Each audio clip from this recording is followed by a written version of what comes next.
So, hi Oleg, Hi. how was your day today? Busy, you know it. I mean, you did quite a big job with the IC Oscar, and yeah, going through all the projects, and watching them, asking questions was quite a lot of fun. Yeah, so can you briefly tell what is CryptoBazar? Yeah, we're a platform that's actually we we sort of we have a joke about our platform. It's a fork out of a platform that's called Invest Bazaar, Hmm. and it's operational since 2013, and it's mostly working to perform one task. We are uniting private investors with projects from all over the world. And before 2017, we were mainly focusing on small businesses, really in like internet area, small service businesses, internet shops, really traditional mom and pop sort of things. And right now, especially with the rise of the crypto industry and with the ICO as a product and as a method of raising capital for your startup projects, we launched this CryptoBazar division, and right now we're doing pretty much three things. Number one, we're a fund, so we invest in projects ourselves.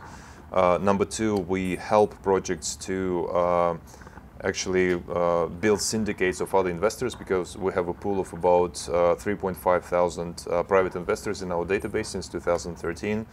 And number two, we have working relationships with about 500 international funds.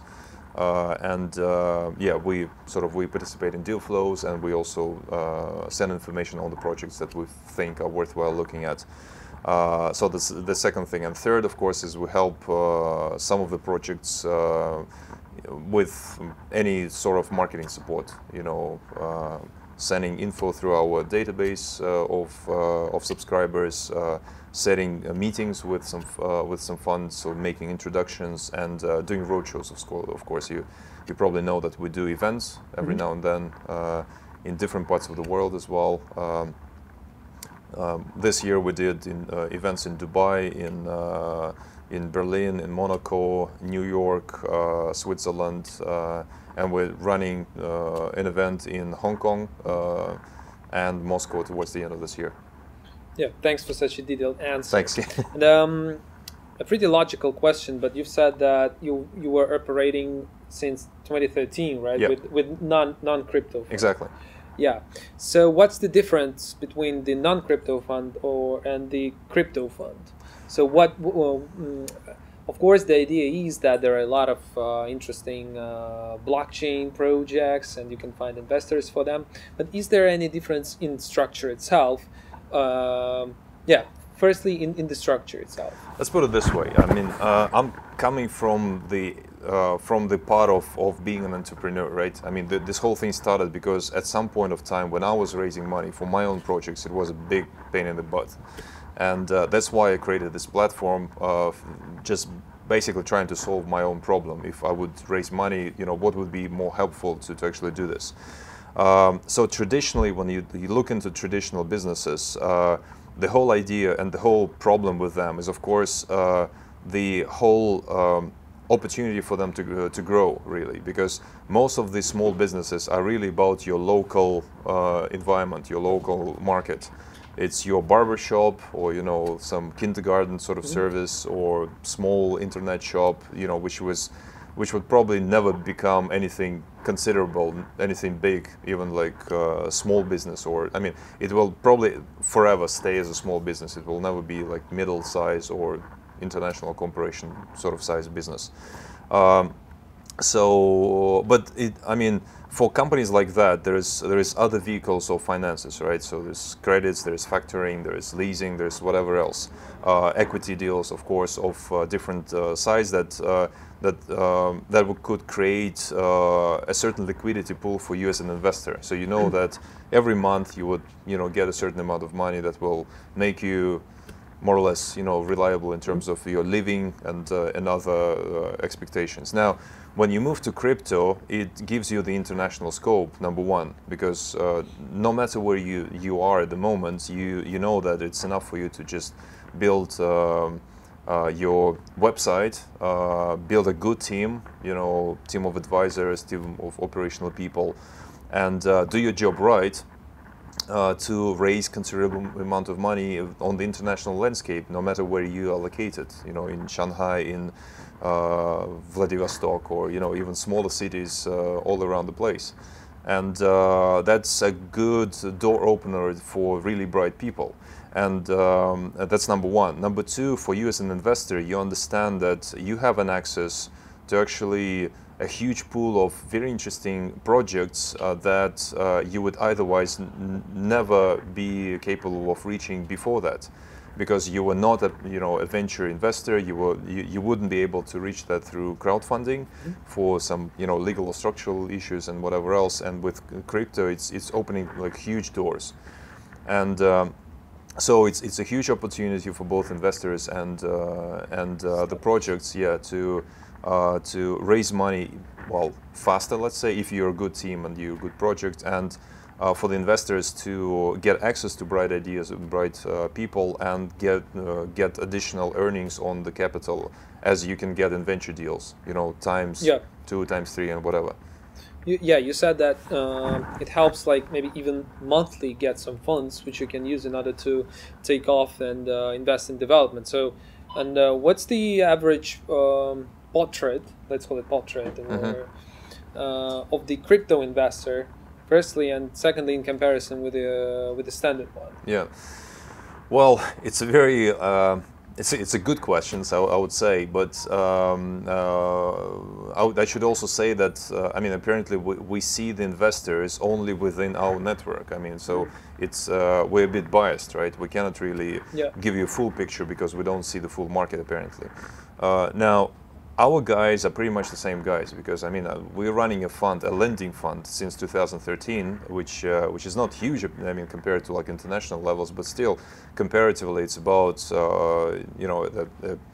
it's about $15 million in the local currency apparently. So, and we have a few hundreds of investors that are there since those times. Yeah, a few hundred investors, like private investors, and.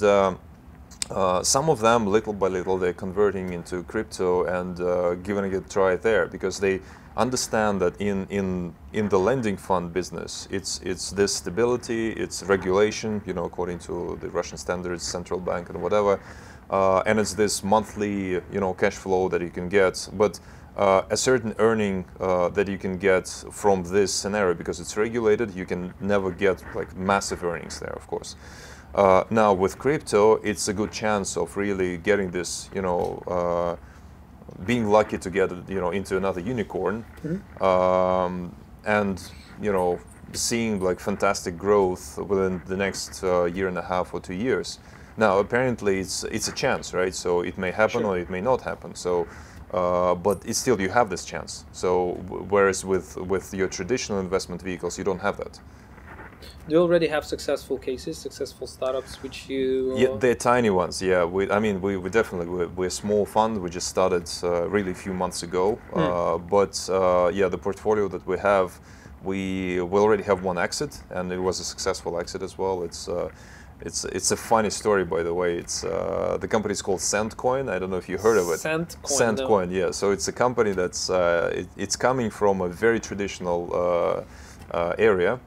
And what they did is they tied in, it's a quarry, right? So it's the guys outside of Moscow, they have a certain land plot, and they dig sand out of it for construction purposes. Oh, I got it. So what they do very is traditional, yep. Yeah, and to develop this land plot, right? They needed to raise a certain amount of money, I think like a few millions, and what they did is they put 1/4 of the whole land and tied in 1 cubic meter of sand to one token, and just basically was giving a discount. So it was not send, not yeah. Cent, but no, sand. as SAND, yeah, sand token. like sandbox, sand token. Crazy. Yeah. So again, like when you look at this thing, you go like, no, this. I mean, they're not serious, right? But what for did they need a token? yeah, it was more of a security thing. What they did is they structured it as a warrant. So basically, what they did is they said, okay, if I dig the sand right now and sold it on the market, it would cost about let's say $5. Now I sell it for like 95 cents, and as the project develops, I would buy it for a certain amount. So apparently it's not about blockchain, it's not about but it's just one of those introductions where you see that even traditional businesses, if they are smart, they're probably not the ones that are going to raise like huge amounts of money, which is probably good, by the way. And but they still, applying this method, they solve their problem. They raise money. And then apparently some more traditional things like a project that's called MicroMoney. They just I've heard about it. Yep. Yeah, they just finished their ICO. They surpassed their soft cap. The hard cap was a little bit far away, but anyway, they have enough money to launch their business and to get listed on huge amounts of exchanges. Good guys, really believe in them. So. And MicroMoney is actually one of the companies from your portfolio, right? Well, I mean, we were really helping them to raise money. I mean, in a certain part. I mean, we shouldn't really take everything for as our example, of course, because the team is very strong, and most of the money they rose by themselves. And I mean, let's put it this way. At the end of the day, the results of the ICO is the results of of the company itself, the founders and whatever. No matter what help they get or they don't help, it's their results. Yeah. It's like if you draw a parallel with sports, right? I mean, you have an Olympic champion, and it's his result. He got it. Yeah. But then there is a certain team that's behind him. His coach, the medical guys. And without them, he wouldn't. Of course, yeah. There's a huge team. Like some of the people he wouldn't even know personally. He wouldn't even know what they were doing to actually help him to achieve those results. But it's his result anyway. And it's the same story here. So the ICO is the result of the founding team. Yeah. Whoever is helping them and what eventually helped you pretty much. I mean, some of the things you can track, some you can't. But but it's a very interesting process, of course. Got it. And you've said that you had around how much? 200 private investors for your previous fund, right? Yeah. Few hundred. I said several hundred. Few hundred. Yeah. 700. Yeah. Right. No, I would say it's a range from it's about 400 people basically. Oh, okay. Yeah. And what about CryptoBazar? Yeah. You're also selecting. It's building up. It's building up. Yeah. It's really more of a closed fund at the moment. We're not making it public because we are really sort of altering the legal structure at the moment as well, and we're being a bit cautious. Is there here. a problem with legal? No, it's just for the crypto fund.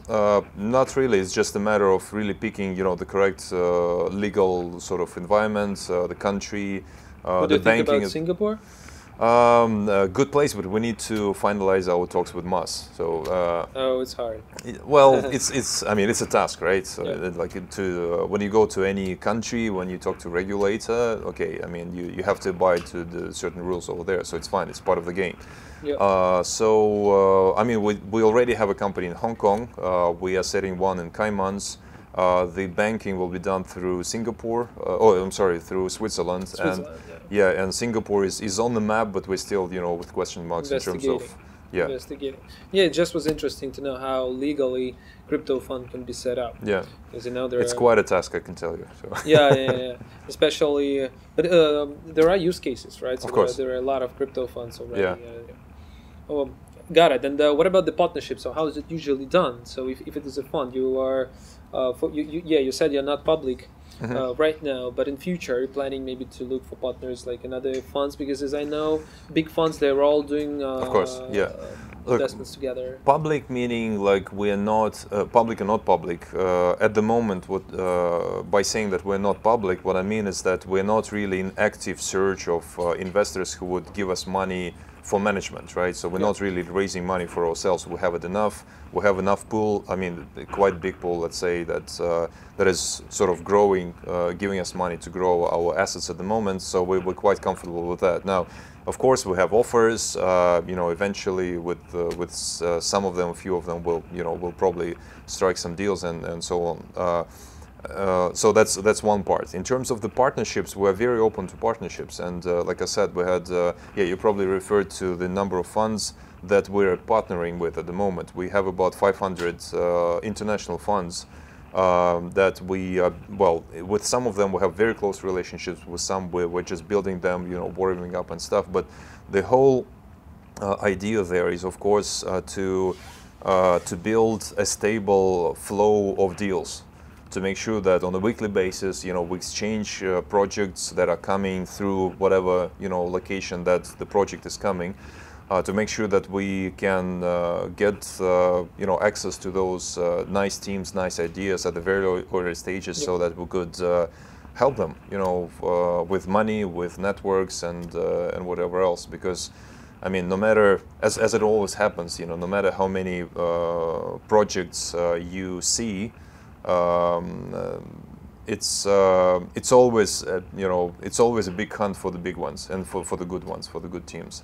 Sure. And the good thing about ICOs, though, what we notice is that, as compared to traditional venture deals, in venture financing, from what we saw, the funds were a bit closed, so they were not willing to share their projects at the times before they close their own deals within. Of course they're not. Within this, exactly. There is no they wanted to keep it to themselves. For sure. Whereas with ICOs, it's right the opposite, because what they do is they say, okay, we put a certain amount of money. Usually it's like 10 by 10 rule. So they say, we don't invest more than 10% of our assets in one project. We cannot do that.